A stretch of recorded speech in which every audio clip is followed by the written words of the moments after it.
I got another red flag. This one should be obvious to most, but shockingly it's not.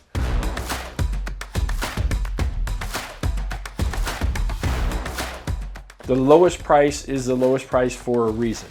Benjamin Franklin used to say, the bitterness of poor quality remains long after the sweetness of a low price is forgotten. Basically, it's real easy to say. Buying cheaper, lower quality items has a tendency to lead to long-term dissatisfaction. At Buresh, we're typically not the lowest price and we're typically not the highest price. We kind of meet in the middle. But from a quality perspective, we're going to deliver on the promises that we made.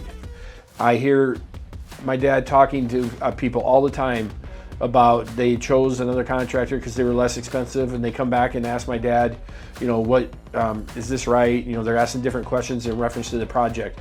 Just remember, the lowest price is the lowest price for some reason, and really do your due diligence and understand what you're going to get. Do as much research as you can, because the low price should be a red flag. Another thing, it's really kind of amazing how many people tell us that we know we're going to get what we pay for when we hire Buresh.